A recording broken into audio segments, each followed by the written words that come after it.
Well, we're here at the CCA Workbench, and Rigs and Techniques bait is what we're talking about this week with all our captains, Yeah. Dave. And so what do we need to know? Well, if live baits are really the bomb. I mean, Yeah. lures, my lure fishing buddies are going to hate me, but if you really want to catch big fish all the time, use live bait. I mean, you're going to catch more fish when you use live bait.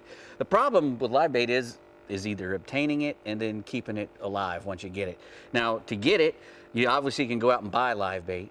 Right. It's kind of expensive, Right. especially if you get in salt water and start buying goggle eyes and Spanish mackerels and stuff like that. If you're buying live ones, you're paying a lot of money. Right. I don't think you can buy a live Spanish mackerel, but you can buy all those live mullets and everything else, pilchards and goggle eyes. You're going to pay $50 a dozen in some places.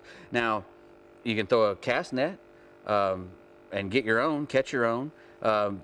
Good thing about the cast net is you can catch a lot of bait with it. All kinds of different baits. They make cast nets that you can catch shrimp all the way up to big mullets and stuff. Right. Pogies. So you can catch a lot of bait quickly, and you can catch a lot of things. And it's a good skill to have. If you learn how to throw a cast net, that's a good skill to have. The cons are, you can get live bait that isn't top quality bait because it gets meshed around in the mesh and scaled a bit and bounced around, moving from the net to the live well and whatnot. So you can, your bait's not going to be as good as if you got some others. Like if you went out and caught them on a hair hook, a sabiki rig. Sabiki for your piggy perch. Correct, or a little gold hook. Right. You're catching ballyhoos or pinfish or croakers or any of those little fish. Usually when you're catching them with a little gold hook, you're going to get great baits. They're really hardy. If you don't handle them much, use a de-hooker, put them right in the live well. Don't handle them again, and they'll be a lot better off. The cons are you'll foul hook a few of them that'll bleed, and they're not really that good. Don't put them in the live well. Exactly, and it's hard to get them to bite sometimes because you're fishing. It's just like going fishing. Sometimes you can't get them to eat what you're giving them.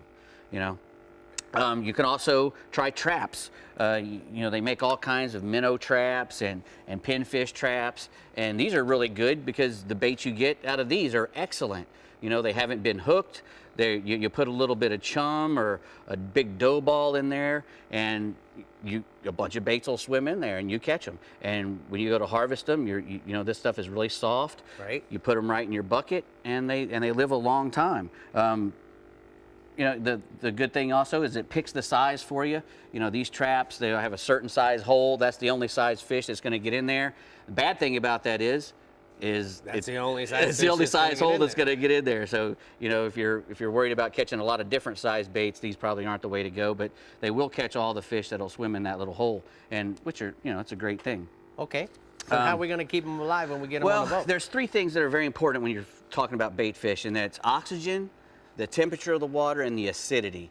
And you can control all those things. These bubblers that they have nowadays, they didn't have these when I was a kid, but you had to steal one off an air tank and mess with it and put batteries on it, and it's kind of a big pain in the butt. But now you can get these little bubblers, and they'll run on 2D batteries, and they'll keep bait alive. There's pinfish and crabs in here.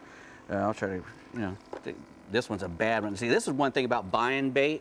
If you go and buy a bait, that's the kind of bait you will get.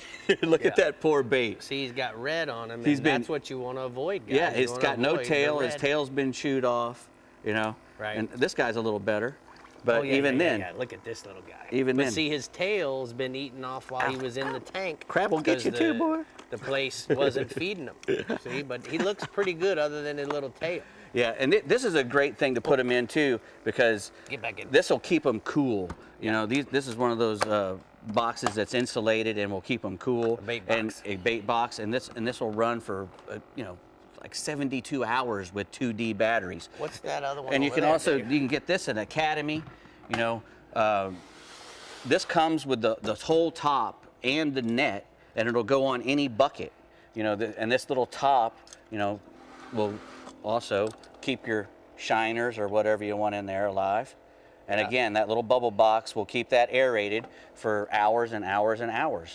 And if you want to get something that's really big time, You know, Oh, here we go. We're going big time now, fellas. Yeah, if you want it, stand back. I don't know how big time this is gonna get. This'll make a little fountain. And you can put this in a cooler. You can put that in your Yeti cooler. It'll do aerate 32 gallons of water.